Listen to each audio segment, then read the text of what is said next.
What's up, everybody, and welcome to episode 144 of the Stand-Up Guys podcast. I'm, of course, your host, the incomparable Zach Jones, joined, as always, by the Ninth Wonder, Chocolate Thunder. They call him the Pie Man, so you better watch your hymen. The Cherry Bustin', Barely Legal Lustin'.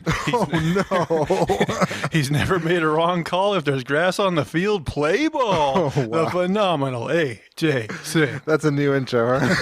I think I did it once, like, ages ago. Oh, okay. Oh, man. What you been doing this week, man? What's going on? Man, just chilling. Been driving, just trying to make some money. And, yeah, I mean, I've been watching a lot of YouTube videos. Okay. Yeah, Anything good?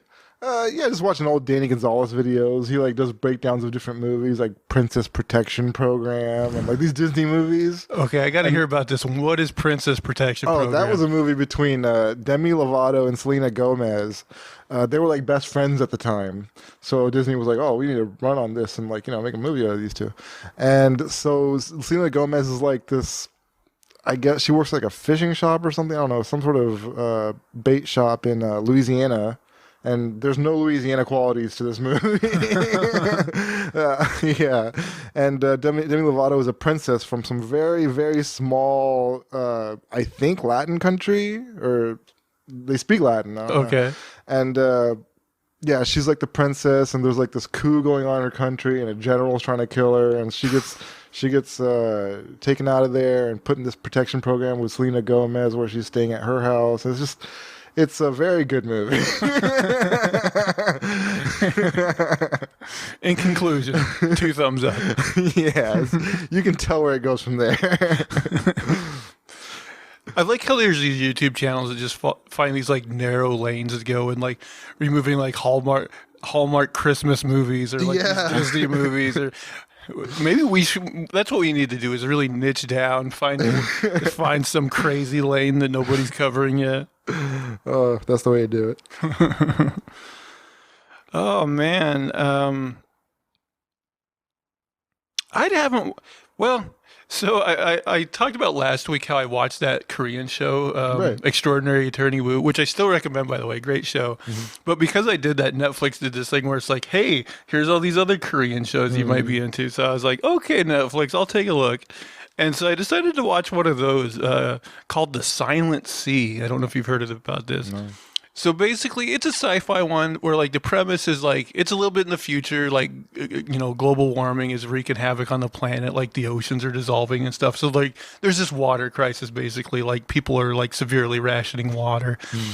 And so basically what we find out is that 5 years before the show takes place, they sent some astronauts to the moon. And they found water up there on the moon. Okay. But they ran some experiments on it on a space station up there, and everybody ended up dying. Oh. So they put together this new team of astronauts, and they're because they know there's water up there, they're okay, we can't tell you all the details, but you got to go, of course, but you got to go up there. But they know that all the people died at least, okay. So they go up there. And they get to that space station, and of course, people start getting picked off and mysteriously dying. Mm. And here's the thing: it's not a bad show. It's competently done, but it's just a combination of things you've already seen before. Okay. I mean, just the main plot of global warming causing us to go off planet in search of some way to find humanity. That's been done before. Even that was roughly the plot of Interstellar. I mean, they went about it a completely different way, but you kind of seen that before. And then the whole thing of people in space, either on a spaceship or a space station, and an alien or something, something's picking them off the crew. So it's it's not bad. It's just a jambalaya of things you've already tasted before, kind of, Yeah. And then I also thought the ending was not bad, maybe just a little anticlimactic, but it's totally watchable. Yeah. And then I also started a new Korean show called The Glory. Okay. And I am liking it so far. I'm only 5 episodes into this one. But basically the premise is this girl when she was in high school was horribly like bullied by this other girl and this group of kids. And I mean, they like did really messed up stuff to her. Like basically like took an iron and like burned like her body. Like she has these like terrible like iron marks like all over her body and stuff, and drove her like almost to the point of suicide, you know.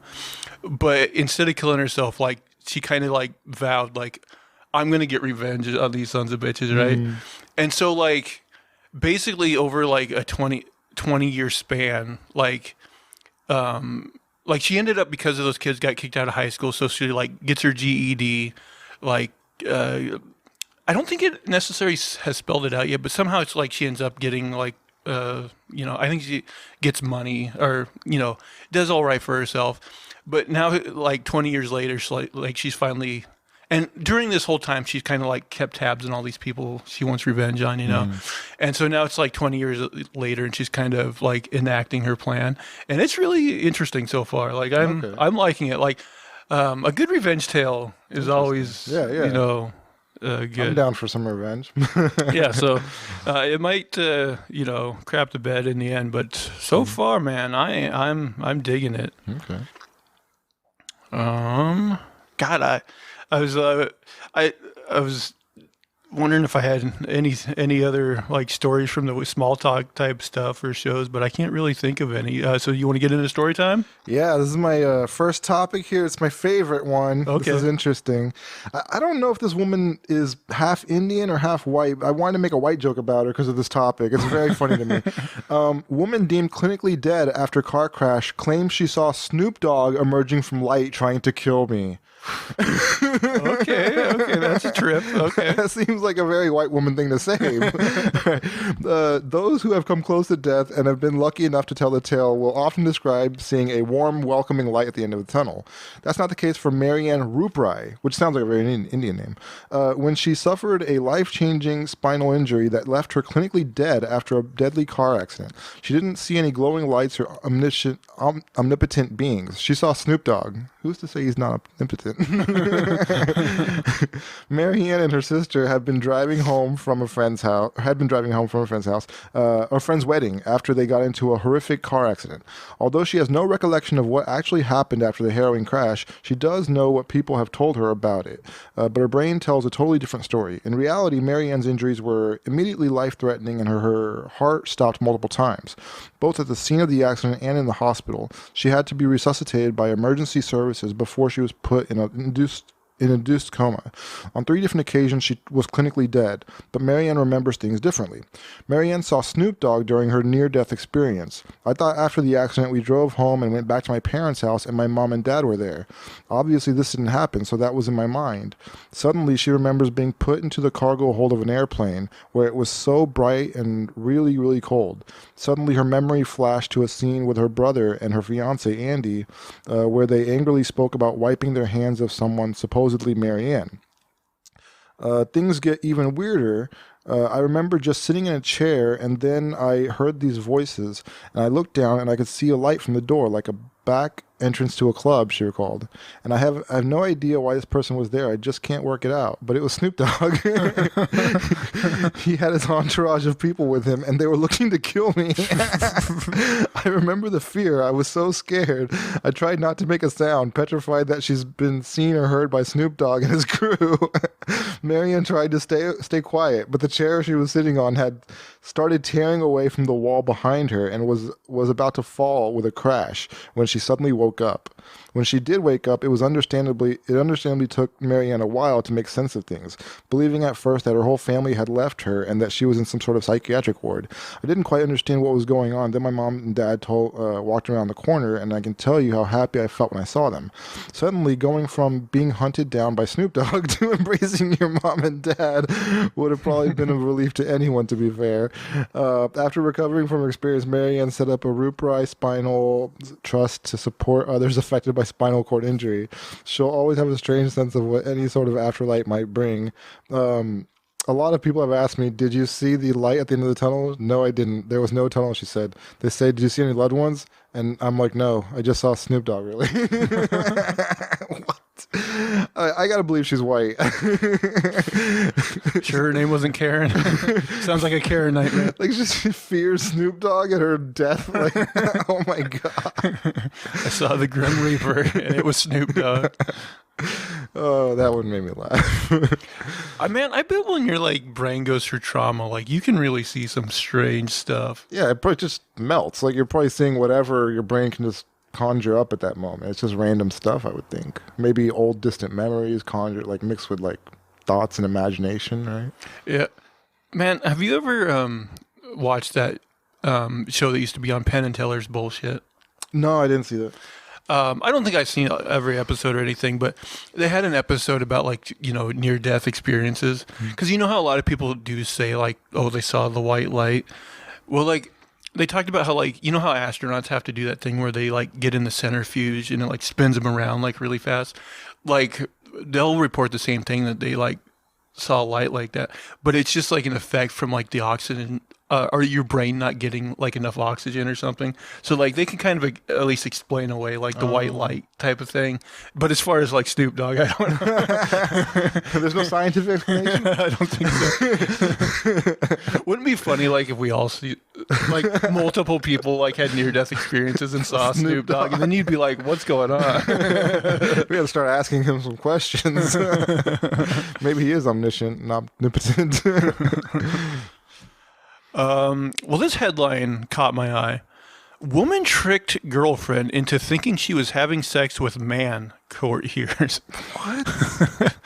A female victim has accused a woman of tricking her into having sex with her as she poses a man during a 2-year relationship. No, that's stupid then. Due to legal reasons, the victim, who cannot be named, claims she had sexual intercourse twice with the man and even planned to marry him. Twice in 2 years? That's the other thing. This is a bizarre one. Blade Silvano, what kind of name is that? The 40-year-old of Bishop's Castle is now on trial at Cambridge Crown Court and denies 2 counts of assault by penetration. The pair met online in late 2016 after Silvano updated their status on a dating site as man looking for woman. They met in person in December of that year. After eventually deciding to get married, their wedding was postponed due to the defendant's supposed illness. And then 2 years later, the defendant claimed she discovered Silvano's true identity on Facebook in September 2018. Silvano denies all accusations. Throughout the defendant's testimony, the woman continued to refer to Silvano as a man, saying, "I've only known Blade as a man." The court heard they had first met on the dating site Plenty of Fish in 2016, and the alleged victim denied she had identified herself as bisexual on her profile, or that she had any sexual interest in women at the time. Defense barrister Deborah White asked her, "Did you tell her your sexual fantasy was to have sex with a woman?" And she responded with a no. White argued the name Mendez was also part of a fantasy that was created by the two of you and was chosen because it was the surname of a football player. She said it wasn't a real relationship. It was an opportunity to explore another part of her character. The communication was role-play fantasy. The alleged victim responded, "It felt very real when emotions got involved. I was not acting on my behalf." The trial also heard details of their wedding preparations, which the defense again argued was all part of their role play. White added, "During your relationship, you told police there was talk of marriage. Quote, that was again all part and parcel of the fantasy between the two of you. It wasn't real, was it? The discussion was a fantasy and escapism. You were making arrangements to marry someone that you say you had only seen on a handful of occasions." The alleged victim responded, "It was Blade that asked me to marry him. Based on him asking me, we made arrangements." The defense barrister continued, "Because you have never met in the flesh and she has never been to your house, all communications were via a mobile device. Had you met in the flesh, you would have known that Blade Silvano was a woman," the alleged victim responded.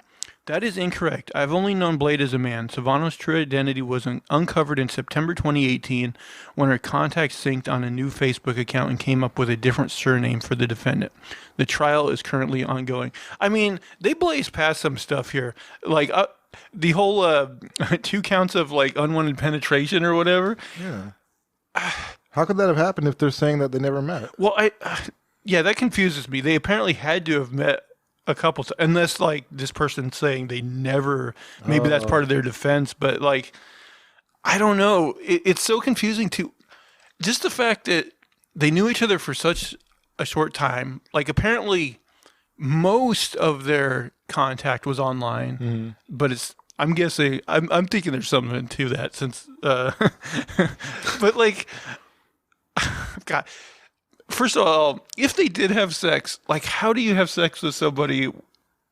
Like, did she just have like a strap on, like, hidden, and was like, That's "Don't what I'm look"? thinking. Lights off, maybe lights off. It would strap have on. to be lights off, strap on. Like, that's the first suspicious. Like, who's still doing that? Who's like, okay, let's turn off the lights and then take off our clothes and have sex? That's the weirdest thing. And also, like, I'm surprised how easily people agree to get married. Yeah, Like, they barely have to know a person. They'll be like, "Let's get married." yeah. It's, I don't know. This whole thing is just so bizarre. Like, I wish they had more details here because I'm like, it just makes no sense. Like, This person just sounds like a pathological liar, though. I think. this is a picture of Blade. It just looks like a really ugly woman. Yeah, Blade looks like a woman. It's I mean, Mumu. I could definitely see like her disguising herself as a man, though. But ugh. Either way, like, She looks like a lesbian. can you imagine being on the jury of this court case? At least it'd be entertaining. Yeah, I guess so. But I'm almost hoping there's a follow up to this story where we get more details because that's Blade. What a cool name she picked. Blade Silvano. Yeah, that's the other thing is I wonder if is that a real name? Like, I need a masculine name, Blade. Right. It was like she was watching American Gladiator. Yeah. Let's see, Blade, Blaze. God. All right, I guess I'll send it back to you. All right. Let's see what we got here. This is a topic I had from last week. Let's use this. Woman says she put part of her knee into spaghetti and fed it to herself and partner after surgery. What? Yeah, it's pretty disgusting. This kind of reminds me of those stories of like women in Louisiana who like cook red foods and put their menstruation stuff Oh, in yeah, there. I have heard of that. They use it to like try to, I guess, make people fall in love, like a love potion sort of thing. All right. If you're of a nervous disposition, this is not for you. I'm all for trying new things, exotic delicacies, strange flavor combinations, whatever, but this is really the limit. And one of them is eating parts of your own body. Now, it's nothing for moms and dads to eat the placenta following the birth of their child. Hell, Tom Cruise was all over it back in the day. That's disgusting. Speaking in the mid-noughties, the Hollywood legend said that he thought it was a great idea. I'm going to eat the placenta, Maverick told the outlet. I thought that would be good. Very nutritious. I'm going to eat the cord and the placenta right there. Maybe that's why he looks so young. Yeah, maybe. However, celebrity endorsement aside, one influencer went a step further, and when she decided to eat part of her knee and feed it to her boyfriend. Paula Ganu recently underwent surgery on her leg, during which she decided to have a local anesthetic and stay awake so that she could chat to the surgeon about what she was doing. Speaking to the Club 113 podcast, the 30-year-old then revealed that after the surgery, the doctor asked if she wanted to keep the bit of cartilage. Paul said, "I told him yes, and he put what he removed into a small container like those used for urine samples. He put it in alcohol so it would stay that way for as long as I wanted. A week later, I was with my partner at the time having a jokey conversation. The 30-year-old dropped the cartilage into some bologna. I told him I wanted to eat it because it was part of me and I had to put it back in my body." That's stupid. Paula then went on to explain that she had made a bologna sauce, which she later added to the piece of cartilage and served to her partner. "I wanted to be able to say that in my head that I've eaten a piece of my own meniscus," she recalled. Justifying her bizarre addition to what was most likely a lovely pasta dish, Paula claimed that loads of people eat all sorts of bones and different parts of animals. So why, she asked, is it any worse for her to have a gnaw of her own body parts? I bet you're looking at your partner's pins now and imagining what wonders you could rustle up in the kitchen, aren't you? Let me ask you this. Let's say you were in a long-term relationship with a girlfriend, like several years, and she sprung something like this on you, like, I want us to eat a small part of my body together. No. No, I mean, that's just straight up cannibalism. It's very odd. By the way, you're not supposed to eat human meat. It's really bad for you. Is that true? Yeah, I mean, there have been tribes like in parts of the world who do eat, like, you know, they're cannibals. Right. And it does stuff to their brains, like it messes them up a little bit. So Are they at least cooking it first? Maybe that's the problem. I don't know if they're cooking. I think they are cooking it. You know how you're talking about the whole like Louisiana women like in the red sauce? Yeah. Was that at all a plot point in the Princess Protection? Oh, there was no Louisiana culture in that movie whatsoever. There's like one scene where she sells like bait to somebody, and that's pretty much it. There's not a single black person in that movie in Louisiana. They didn't even at least try that like Creole accent. No, that I don't messed up think so. accent. That's what I want to hear. Let's put Selena Gomez to the test. I mean, you at least talk about the food or something in the movie, but no, nothing. Also, what would you do if like let's say you were again with a girlfriend for several years, and then like you brought up like the whole like red sauce thing and how gross it is, and she's like, "Well, it worked on you." Oh, whoa! I would need confirmation that it stopped at some point first. Like, are we still doing that? It's not that spaghetti tastes a little irony. All right, this is just kind of an article about just various bits of like weird history. And it has a list here. Number 1, urine as mouthwash. The Romans used urine as mouthwash. Can you imagine? Romans bought bottles of Portuguese urine as their rinse, thinking the ammonia in urine would whiten teeth and disinfect mouths. Even more disgusting, urine as mouthwash remained popular throughout Europe until the 18th century. This is the weirdest history and the grossest. Photoshop back in the 40s and 50s. It's true, Joseph Stalin used Photoshop well ahead of his time. He would retouch photos, usually to remove people who died or were removed, typically in a violent way, from the office. He was the first of his time when it came to this tech. I just like the idea of like, just giving you a heads up. Go ahead and remove that guy from the painting or the photo. The only survivor. Violet Jessup, also known as Miss Unsinkable, was a stewardess and a nurse on the White Star Line trio of Olympic-class passenger ships. In addition to surviving the Titanic and the Britannic disasters, she was also aboard the sister ship the Olympic when it hit a British warship in 1911. I mean, I think we've found out she was sabotaging those ships. She was fucking working for somebody.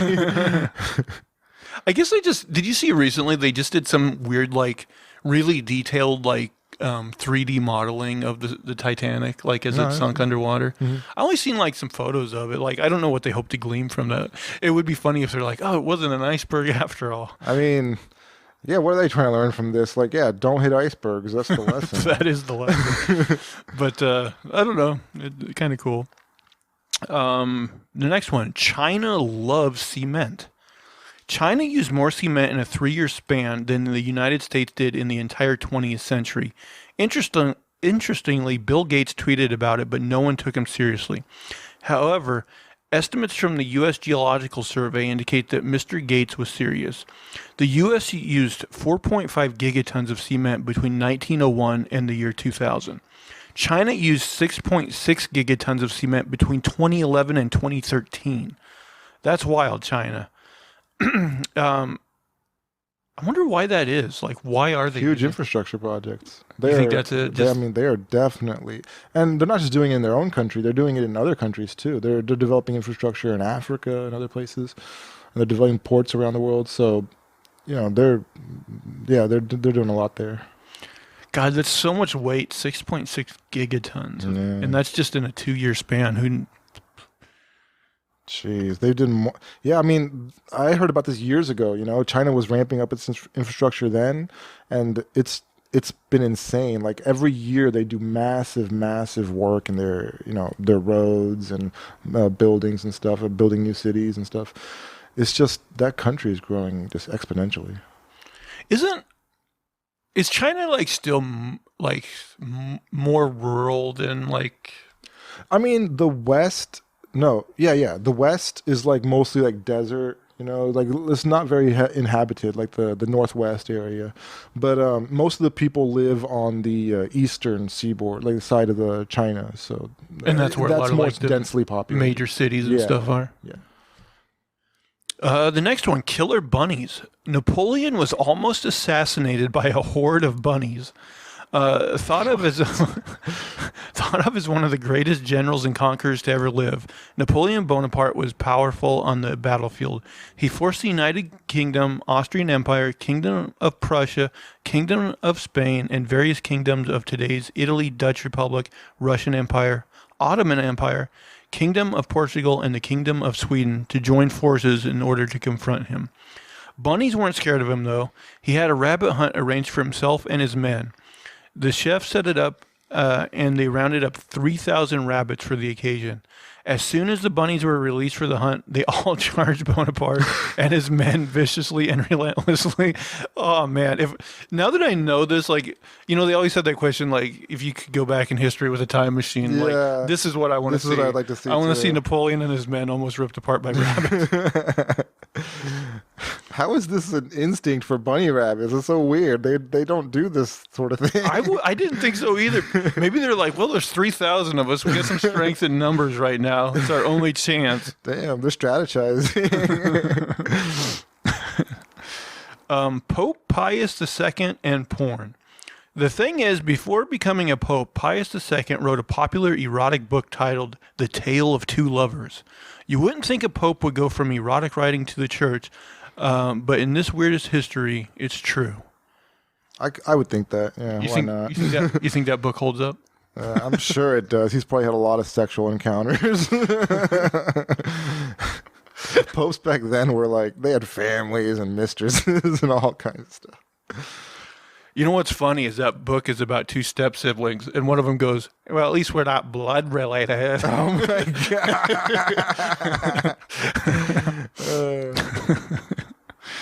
god. Next, apple flirting. In ancient Greece, if you threw an apple at somebody, it was thought of as flirting. The apple was considered sacred to Aphrodite, the goddess of love.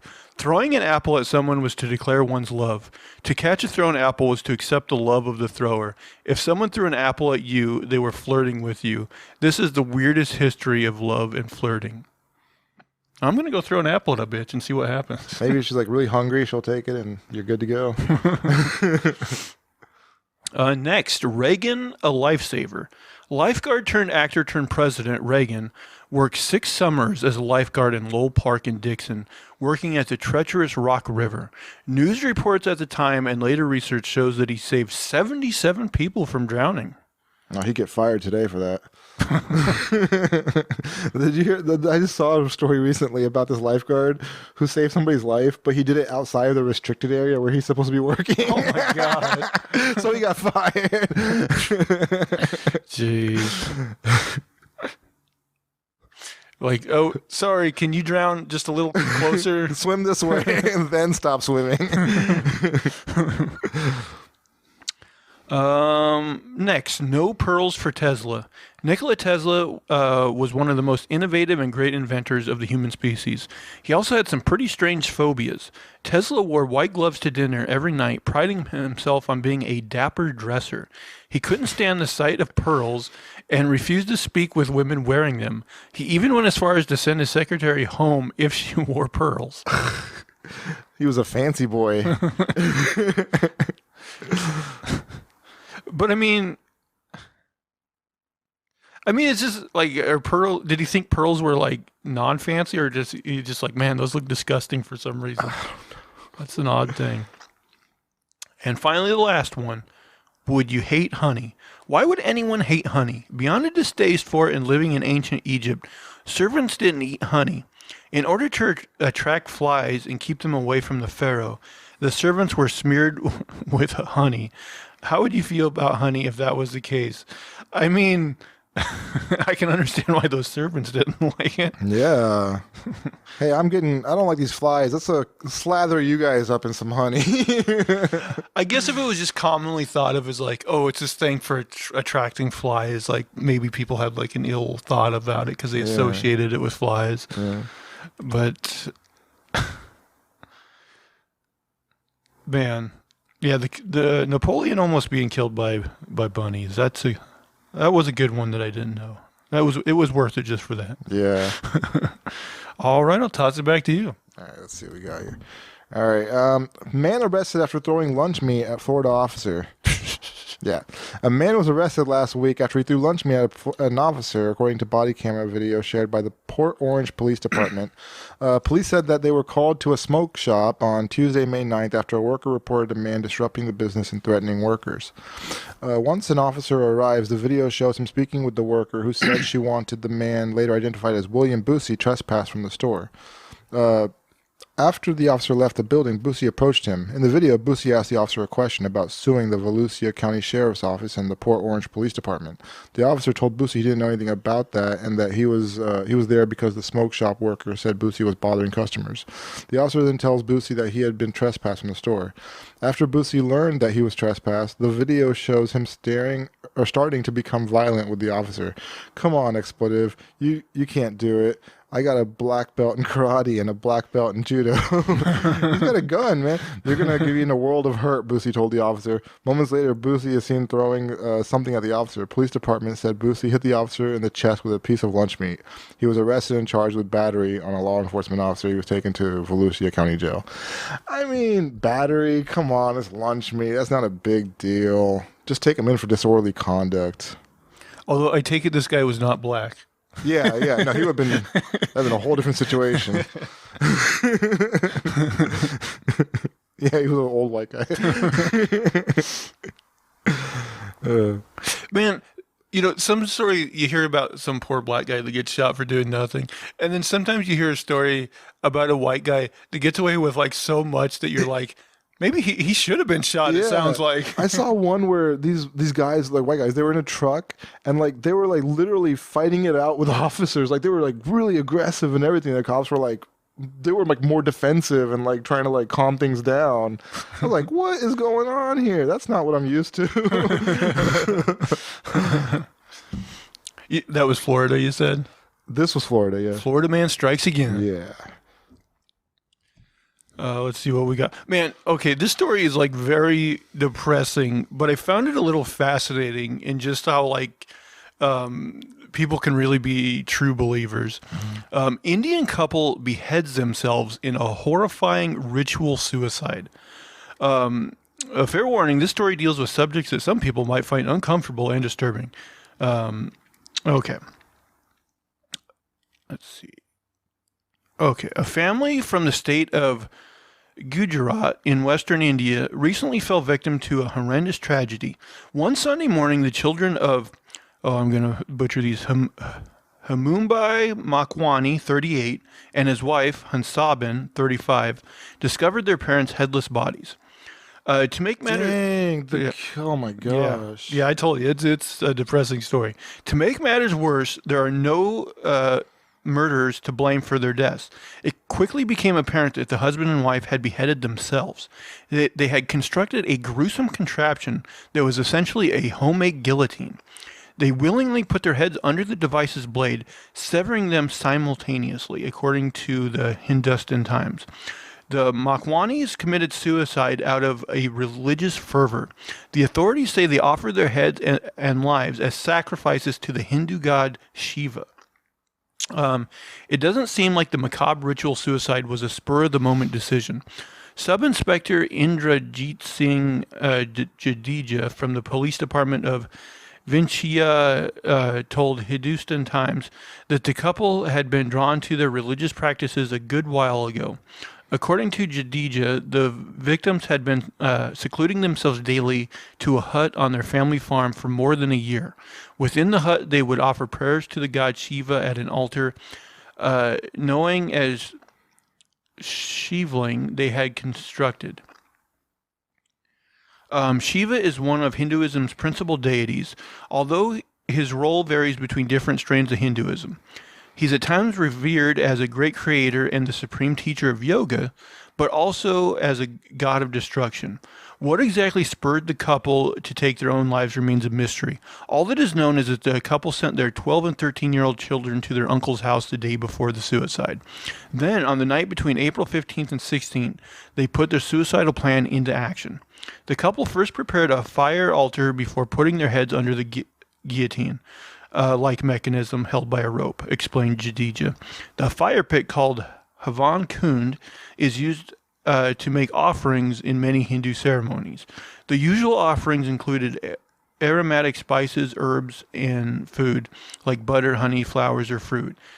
As soon as they released the rope, an iron blade fell on them, severing their heads, which rolled into the fire, said Jadeja. Holy crap. Yeah, they got like a whole contraption. I know.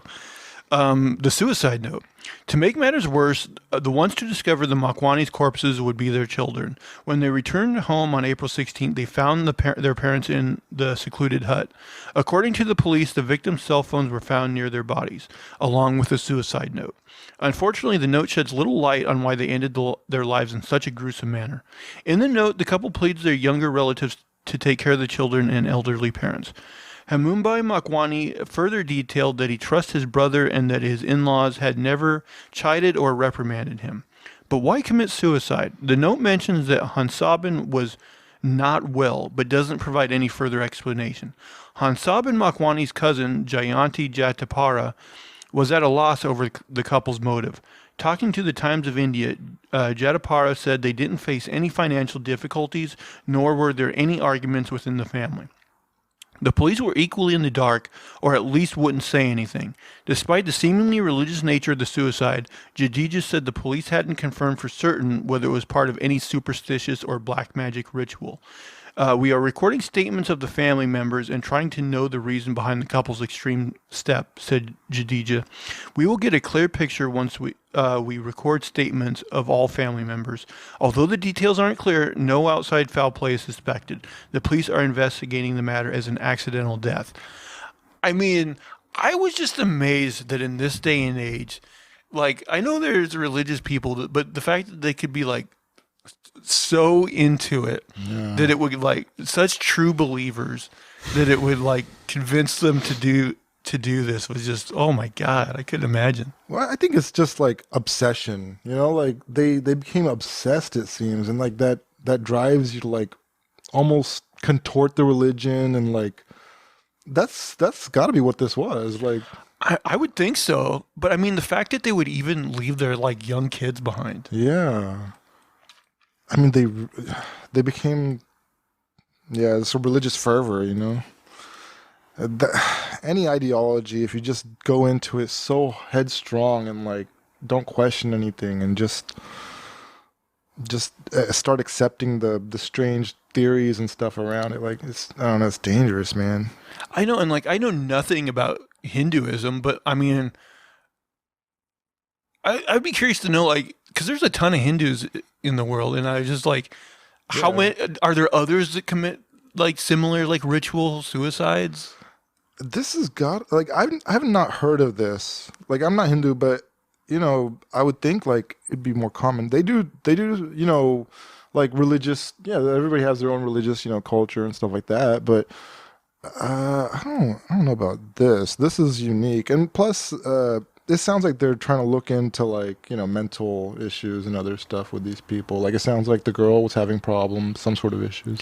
Yeah, they mentioned that the wife was just, quote, not well. I don't know if that meant like mental problems or other health problems, but they had locked themselves up for like a year in this small like hut, shed, whatever.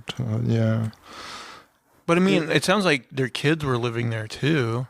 Yeah, and also the plan. What was the plan here? To have the kids discover them? Like that's I mean, I don't know if that was the plan, but they should have known that it was a real possibility. yeah. Man, and like now those kids are traumatized for life. Can you imagine you're like 12, 13 years old and you walk in on this scene like your parents' bodies, their heads decapitated, burning up in this fire pit. Yeah. I'm like, oh my God. It's almost like you can't imagine anything more horrific. That's freaking horrible, man. I mean, geez, Aloo. So yeah, hopefully get something more uplifting than that. But I thought it was fascinating. Well, this isn't very heartwarming, but it's different. Okay. A hotel guest alleged he woke up to find the night manager licking his toes. Oh my God. A Nashville hotel guest was sleeping soundly when at 5 a.m. he woke up to find a man licking his toes. Now the hotel's night manager has been arrested, is accused of sexual assault, and is being sued along with the hotel. The hotel guest, Peter Brennan, said he was woken up to the disturbing scene. He immediately started yelling at the man in his room who fled. The suspect has been identified as David Neal, the night manager at the Hilton downtown Nashville, according to Rocky Mulcahy law firm. Brennan told hotel security that the alleged sexual assault, told the hotel security about the alleged sexual assault, but they did not appear to take the complaint seriously. The law firm said in a news release. Brennan then called the police, the Metropolitan Nashville Police Department, who began investigating the March 30th incident. Last week, Neal was arrested and charged with burglary in connection to the incident. Brennan is an Air Force veteran who was on a business trip in Nashville, and after the incident, he cut the trip short. His lawyers alleged Neal created a cloned key for Brennan's room to be able to enter it. They also alleged neither Hilton nor the specific hotel have apologized or responded to the law firm's request for surveillance video and data from the date of the incident. Hilton Nashville Downtown is independently owned and operated by a third party, and no Hilton entity employs staff at this property, a Hilton spokesperson said. A spokesman for the Hilton Nashville Downtown said in a statement to CBS News, "The safety and security of our guests and team members is our highest priority.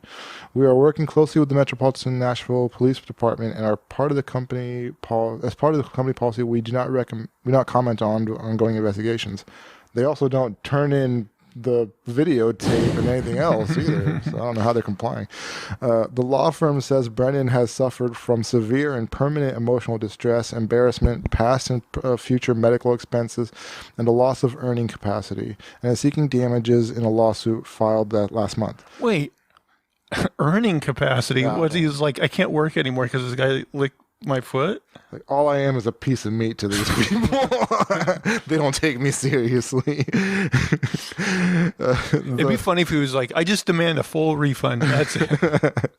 The law firm says Brennan has suffered from severe and permanent emotional distress. And I already said this. Yeah. The defendant is also seeking punitive damages from Hilton to punish and deter the hotel chain from tolerating this kind of conduct. CBS News has reached out to Metropolitan Nashville police officer for more information and is awaiting his response. In an interview with CBS affiliate, Brennan said he instantly went into a sort of fact-finding mode when he saw the suspect in his room. "Who are you? Why are you in my room? What are you doing here?" he asked. I could see he was wearing a uniform. He had his name tag on. He was talking to me, but not giving me any substantive answers. Yeah, I mean, that's above and beyond service. They'll come into your room and suck your toes for you. I mean, can you imagine waking up to that? And also, like, do you think, I mean, it was a bold move for that guy to even try. But part of me wonders, do you think he ever tried it before and got away with it? Like, he didn't wake up the person and he was just, like, licking their feet? I mean, I don't know. That's a tough one because, like, he got caught this time and you suck on somebody's toes at night. They're going to feel it, man. I would think so. You imagine you wake up in the morning and you're like, man, why are my feet so wet? They're globs. They're so shiny. I mean, I've heard of people with foot fetishes, but this guy must have had it bad to be able to try such a bold move and think he could get away with it. Yeah, going to somebody's room at night. A man's room, you know, like it wasn't. He was into women's feet. He was into men's feet too. So he liked the big, gristly, nasty ones. Maybe he saw this guy like walking through with like a pair of flip flops and no socks, and he's like, "Oh yeah, that's the one." Pay dirt. See you tonight. Good Lord. I mean, I totally like when he's saying like mental anguish and all that. I'm like, yep, that sounds right. But then the ability to earn, I'm like, I don't know. Yeah. That one seems like the extra that the lawyers just say, yeah, ask for that. Yeah. We won't get that one, but maybe we'll get some of the others. Agreed. Yeah, I think he was reaching for the stars. Well, you want to go back to Depression Fest? I'm out of stories, man. So landing on this oh one. no, oh no. Well, okay, we'll see. This one's weird too. Chinese man scares 1,100 chickens to death in a row over some trees. In China, there's a curious saying that goes, kill the chicken to scare the monkey. Basically, it means that you have to make an example out of something smaller to intimidate a bigger foe. We suppose that's what Mr. Goo tried to do when he went after his neighbor's chickens. Only he managed to scare neither figurative nor literal monkeys. If he had, though, it would have been a lot of monkeys. Mr. Goo is responsible for the deaths of more than 1,100 of his neighbor's chickens. Let's see. Okay. Mr. Zong sued Mr. Goo and took him to court. The court sided squarely with Mr. Zong. Goo had been sentenced to prison for the significant damages he caused to his neighbor. And it was all because of a bunch of trees. Okay, the bizarre saga begins in April of 2022. At that time, Mr. Goo cut down some trees on the border of his and his neighbor's property, according to China Daily. However, that didn't go down well with Zong. You see, the ownership of the trees is a bit of a blurry subject. According to Chinese media, the trees were the property of Mr. Zong. However, other reports have stated that the trees did in fact belong to Mr. Goo. Whatever the truth may be, the Zong household strongly believed they were entitled to the trees. So Zong's wife took unto herself to have the trees towed off Goo's property and into theirs. Now we have to say that we understand why that would make Mr. Goo a bit mad. From his perspective, his a-hole neighbors had just stolen what was rightfully his. But instead of trying to resolve the row through legal avenues, Goo decided to dole out some DIY justice. Sometime later, in the dead of night, Goo snuck into the Zong's family property. It's not exactly certain what he was there to do. The only fact we do know is that Mr.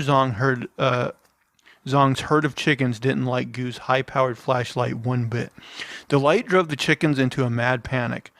Like headless chickens, the entire herd crowded into one corner away from Mr. Goo. As a result of the crush, around 500 of the chickens got trampled to death. After he found out what had happened, it was Mr. Zong's turn to be mighty pissed. But unlike his neighbor, he went to the police. Chinese police officers apprehended Goo and, after a brief investigation, ordered him to pay 3,000 won, about $436, for the damages. Goo, however, wasn't happy about having to pay. Maybe he felt the investigation wasn't carried out properly, or he was just salty about having to hand money over to the neighbor he hated. Well, at least he learned his lesson. Just kidding, he didn't. Out for revenge, Goo went sneaking onto his neighbor's property on another night. We want to say the result was the same, but it wasn't. This time it was worse. Whether intentionally or not, Goo managed to scare Zong's chickens for a second time. Despite the herd having 500 chickens fewer, the stampede was even deadlier than the one before. This time, an estimated 640 chickens died. At this point, Zong had had enough. He took Goo to the court properly and accused him of intentionally killing his chickens. The court in Hangwang province agreed with Zong. The judges ruled that Goo had intentionally caused property loss to Zong and had the loss equal to a large amount. Indeed it did. The authorities estimate that the 1,100 dead chickens set Mr. Zong back 13,480 won, nearly $2,000. However, during the hearings, the court noted that Mr. Goo showed remorse for his behavior. Whether he was remorseful for doing what he did or getting caught, we can't know. Nonetheless, the judge took Goo's remorse into account when doling out the justice. They killed 1,100 chickens. I know. He said, I'm sorry. so sorry. He sentenced Goo only to 6 months in prison plus a year on probation. Out of curiosity, we tried to find out the estimated cost of the trees that caused the row. We couldn't find that out, but we figure it was less than the chickens. I mean, first of all, I had no idea that like just like shining a bright light at chickens would like stir them up Yeah, quite that bad. that's true. But I mean, he says he's remorseful, but he did it twice. He got caught and then he did it again. So is he Yeah. really that remorseful? You can't feel remorse if you go out and do the thing and then say, "Oh, I'm going to do it again, but worse." Yeah. Yeah, if it was just the one time, I'd be like, okay, maybe he didn't know it was going to turn out as badly. This is a pattern. He's a serial chicken killer. He is, yeah. Committed like genocide. Yeah. But I just thought it was such a weird thing to even like for him to think of. Like, I need to get revenge on this guy. Oh, I know a trick that'll kill a bunch of his chickens. It's just the game plan. It's just not smart though. Like, what are you going to get at the end? Trouble. Fried chicken? Yeah, I guess so. Man, that is rough. Poor chickens. Okay, we got some time left, so I guess I'll do another one. This one's a little dark too, but oh well. This is it's interesting though. The worst ways for a human to die according to science. Oh, I've read this before. Oh, okay. Number 1, buried alive. Oh, yeah. You might assume that this is one predicament you could get out of in much the same way that some men reckon they could beat a lion in a fight or win a game of tennis against Serena Williams. I mean, people think they could do that. I don't. Surely it's just a matter of punching your way out of the coffin and then scooping your way to freedom through a few paltry feet of dirt, right? Nope. While scientists disagree on how long you could survive if buried alive. There are estimates ranging from 10 minutes to 36 hours, with very few people willing to volunteer for the testing in this field. They do agree that you are almost certainly screwed. If you're buried in a coffin, you have to somehow get out of the sturdy box with your bare hands, and once you run out of oxygen attempting to do so, it's game over. Then you'd have to somehow force your way up through several feet of earth when you're a puny little human with no real space to deposit anything you dig out, all while it's crushing you. A daredevil who tried to escape from being buried alive managed to make it 4 feet before almost dying and needing to be rescued. While famous escapologist Harry Houdini and Alan also couldn't manage it. It reminds me of that scene in like Kill Bill Volume 2 where she's got to escape. Next, radiation sickness. Unsurprisingly, dying of radiation sickness is absolutely awful, and there's plenty of scientific evidence to back it up. The victims of nuclear weapons and disasters are history's testament to the ways radiation can kill you. Whether it gets you quickly or slowly, it's an agonizing process. Radiation can kill you very slowly and painfully, and one of the most gruesome examples of this is the death of Hisashi Ouchi after an accident at a power plant in Japan. After a week of doctors trying to save his life, he was begging them to stop, and at one point his heart stopped 3 times, but was restarted after his family requested they keep trying to save him. In the end, it took him 83 days to die as he cried blood and his skin melted off. Jeez. Ultimately dying of multiple organ failure. Good Lord, that is a rough way to go. Next, pyroclastic flow. The most deadly part of a volcanic eruption, a pyroclastic flow, is the fast-moving cloud of gas and volcanic matter which spreads out following an eruption. The flow travels so quickly that you can't outrun it, and they destroy pretty much everything in their path as they are capable of reaching temperatures around 1,000 degrees Celsius. This is what smothered the Roman city of Pompeii and preserved the bodies there in whatever they happened to be doing at the time. While the heat would kill you quickly, your final moments would be absolutely awful as your skin would be instantly cooked, and there's even evidence of the heat from pyroclastic flows being so severe that it makes people's heads explode. Some of the skulls of victims near Pompeii were found to have shattered, and it's believed in their last moments the insides of their heads would have boiled before exploding. I mean, that obviously would suck, but at least it would be quick. Yeah, it'd be pretty instant. I would take that over radiation sickness and buried alive. Next, decompression. It's a good thing us humans live on the ground because we're not suited to live either really high up in the air or deep underwater, and pressure is a major part of that. We can explore the highest heights and darkest depths of our planet with pressurized vehicles where the internal cabin pressure is consistent and survivable, but if something goes wrong, it can spell doom for the occupants. On a plane, decompression can mean oxygen deprivation or people getting sucked out of the aircraft depending on how much damage has been caused. Deep below the sea, the pressure of all that water pushing down on you is dangerous. And if you rise out of the water too quickly, you can suffer from decompression sickness, also known as the bends. In 1983, a group of divers died from explosive decompression following a diving bell accident, with a study from the American Journal of Forensic Medicine and Pathology finding that 3 of the divers were instantly killed when the change in pressure caused the air and fluids inside them to expand, rupturing their bodies. The 4th diver was completely disintegrated, and the study notes that parts of him were scattered around the place, needing to be collected in plastic bags, though his liver was recovered completely intact. When it comes to figuring out what the worst execution in history is, there's a lot of contenders for the top spot, which isn't exactly a ringing endorsement of human beings being nice people. There's the guy who was repeatedly dunked into a vat of boiling water after Henry VIII decided to change his punishment. And when you're facing being hanged, drawn, and quartered, it's hard to think what could be worse. Dunked 3 times into boiling water, Richard Roos was executed and people looking on were horrified. Then there was a Roman punishment which involved a condemned person being stuffed into a sack along with a bunch of animals tipped into the river. So you drown and also get torn to shreds in the panic. And those poor animals didn't do anything. I know. Man, people got to leave animals alone. I know, a lot of animal cruelty on this show. Yeah. And then finally, sheer incompetence. Dying is not much fun in the first place, but if something is going to kill you, then you'd probably prefer they didn't make an absolute mess of it. Spare a thought for a poor old Margaret Pole, who took 11 swings of the axe to die, in large part because the main executioner was away on business, and the work experienced kid made an absolute hash of it. She suffered multiple blows to her head and her back before she died. Yeah, which sounds like a horribly unpleasant way to be killed. Was this guy cross-eyed or something? Yeah, I wonder if they're like, boy, you do it. It's just like this little kid like, can't chop. He can't even like hold the weight of the head. He can barely, yeah. And plus he's like almost blind. Terrible. Hitting her back. I mean, God.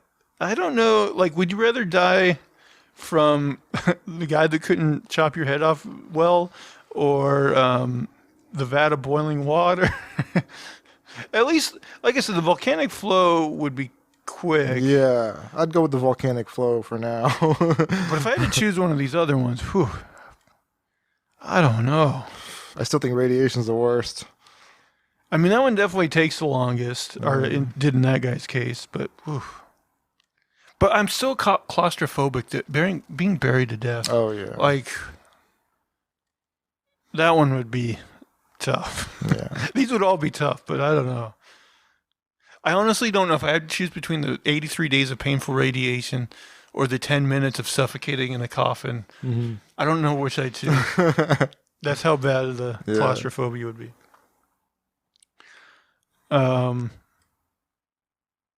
Okay, we've got a couple minutes, and I have this old-ass article. I haven't even read this one, but at least it seems funner than these other ones. All right. Guy tried to pay for alcohol with his penis, is in trouble. What? That didn't work? Guy Willis, 34, was charged with exposure, particularly that he intentionally exposed his penis, intending that someone would see them and to cause alarm and distress. This is a big no-no.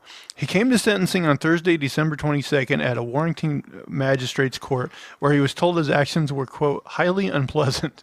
To open the case, a Crown Prosecution Service representative said that the incident occurred on April 30th of this year, So I guess last year. At about 1 p.m., Willis entered a convenience store in the Oxford area to buy some alcohol. When asked to pay, he dropped his shorts and underwear to his ankles and exposed his penis, asking, "Can I pay with this?"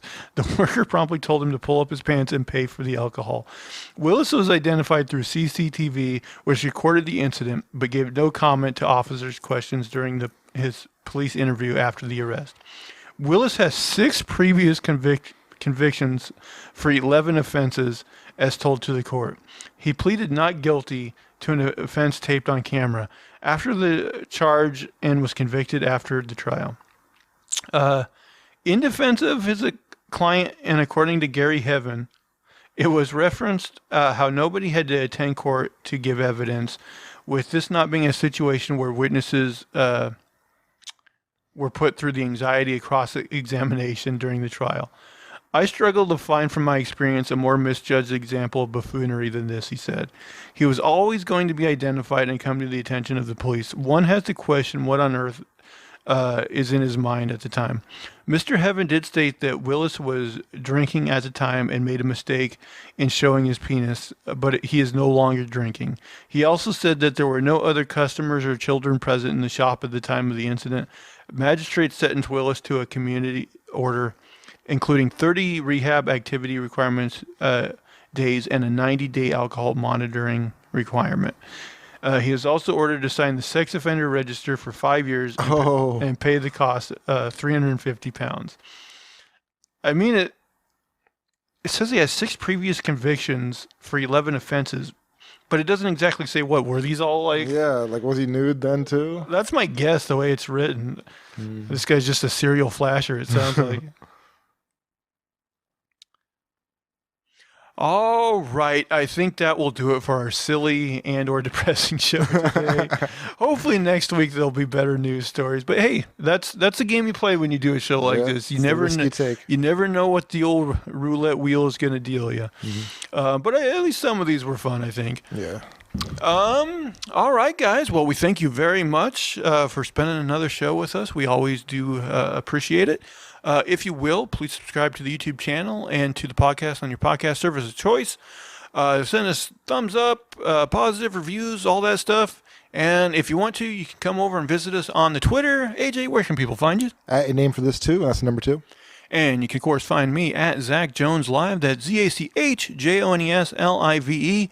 And that is going to do it for all of our shenanigans and poppycock this week. Please, please, please tune in again next week. Bye, guys. Take care.